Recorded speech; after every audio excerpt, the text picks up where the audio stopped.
Silicon city ಬೆಂಗಳೂರಿನಲ್ಲಿ road ರೇಜ್ ಪ್ರಕರಣಗಳು ಹೆಚ್ಚಳವಾಗ್ತಾ ಇದೆ. ಒಬ್ಬ ಗೂಡ್ಸ್ ಚಾಲಕನನ್ನ 1 ಕಿಲೋಮೀಟರ್ ವರೆಗೆ ಎಳೆದುಕೊಂಡು ಹೋಗಿದ್ದಾನೆ ಒಬ್ಬ ಕಾರಿನ ಚಾಲಕ. ಈ ಘಟನೆ ಎಂಥವರನ್ನು ಕೂಡ ಬೆಚ್ಚಿ ಬೀಳಿಸುವಂತಿದೆ. ಈ ಹಿಂದೆ ಅನೇಕ ಘಟನೆಗಳನ್ನು ನೋಡಿದ್ವಿ ನಾವು. ಅನೇಕರ ಜೀವಗಳನ್ನು ಕೂಡ ಪಡ್ಕೊಂಡಿದೆ ಈ ಒಂದು ರೋಡ್ ರೇಜ್ ಪ್ರಕರಣಗಳು. ಇದೀಗ ಬೆಂಗಳೂರಿನಲ್ಲಿ ಅದೇ ರೀತಿ ಒಂದು ಪ್ರಕರಣ ಬೆಳಕಿಗೆ ಬಂದಿದೆ. ಗೂಡ್ಸ್ ಗಾಡಿ ಕಾರಿಗೆ ಅಡ್ಡ ಬಂತು ಅನ್ನೋ ಕಾರಣಕ್ಕೆ ಗೂಡ್ಸ್ ಚಾಲಕ 1 ಕಿಲೋಮೀಟರ್ ವರೆಗೆ ಆ ಚಾಲಕನನ್ನ ಕಾರಿನ ಬಾನೆಟ್ ಮೇಲೆ ಎಳ್ಕೊಂಡು ಹೋಗಿದ್ದಾನೆ. ಗೂಡ್ಸ್ ಗಾಡಿ ಟಚ್ ಆಯಿತು ಅನ್ನೋ ಕಾರಣಕ್ಕೆ ವಾಗ್ವಾದ ಆರಂಭವಾಯಿತು. ನಂತರ ಕಿರಿಕ್ ಶುರುವಾಯಿತು. ಅದಾದ ನಂತರ ನೋಡ್ತಾ ಇದ್ದಂತೆ ಆ ಕಾರ್ ಚಾಲಕ ಏನಿದ್ದಾನೆ ಆತ ಬಾನೆಟ್ ಮೇಲೇ ಕೂತಿರಬೇಕಾದ್ರೆ ಕಾರ್ ಓಡಿಸಿದ್ದಾನೆ. ಸರಿಸುಮಾರು 1 ಕಿಲೋಮೀಟರ್ವರೆಗೆ ಗೂಡ್ಸ್ ಗಾಡಿ ಚಾಲಕ ಏನಿದ್ದಾನೆ ಆತನ ಸಮೇತವಾಗಿ ಬಾನೆಟ್ ಮೇಲೆ ಆತ ಬಿದ್ದಿದ್ದಾನೆ.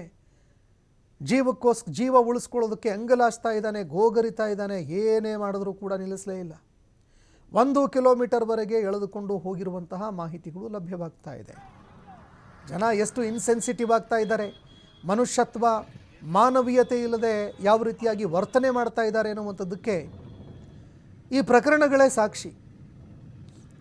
ಜೊತೆಗೆ ಈ ರೋಡ್ ರೇಜ್ ಪ್ರಕರಣಗಳಿಗೆ ಸಂಬಂಧಪಟ್ಟಂತೆ ಕಠಿಣವಾದಂತಹ ಯಾವುದೇ ಕಾನೂನುಗಳು ರೂಪುಗೊಳ್ಳುತ್ತಾ ಇಲ್ಲ. ಕಠಿಣ ಕ್ರಮಗಳು ಕೂಡ ಯಾವುದೂ ಆಗ್ತಾ ಇಲ್ಲ. ಹೀಗಾಗಿ ಇಂಥವರಿಗೆ ಪಾಠ ಆಗುವ ರೀತಿಯಲ್ಲಿ ರೋಡ್ ರೇಜ್ ಪ್ರಕರಣಗಳಿಗೆ ಸಂಬಂಧಪಟ್ಟಂತೆ ಕಠಿಣಕ್ಕೂ ಕಠಿಣ ಕ್ರಮಗಳನ್ನು ಕೈಗೊಂಡಾಗ ಮಾತ್ರ ಈ ರೀತಿಯ ಒಂದು ಘಟನಾವಳಿಗಳಿಗೆ ಬ್ರೇಕ್ ಹಾಕೋದಕ್ಕೆ ಸಾಧ್ಯ ಆಗುತ್ತೆ. ಏನೋ ಹೆಲ್ಮೆಟ್ ಇಲ್ಲ ಅನ್ನೋ ಕಾರಣಕ್ಕೋಸ್ಕರನೋ ಅಥವಾ ಕುಡಿದು ಗಾಡಿ ಓಡಿಸಿದ್ರು ಅನ್ನೋ ಕಾರಣಕ್ಕೋಸ್ಕರ ಅನೇಕರಿಗೆ ದಂಡ ವಸೂಲಿ ಮಾಡಲಾಗುತ್ತೆ. ಆದರೆ ಈ ರೀತಿ ಜೀವದ ಜೊತೆ ಚೆಲ್ಲಾಟವಾಡಿ ಅನೇಕರ ಜೀವ ಬಲಿ ಪಡ್ಕೊಂಡಿದ್ರೂ ಕೂಡ ಈವರೆಗೂ ಈ ರೀತಿಯ ಪ್ರಕರಣಗಳಿಗೆ ಬ್ರೇಕ್ ಹಾಕುವಲ್ಲಿ ವಿಫಲರಾಗ್ತಾ ಇದೆ.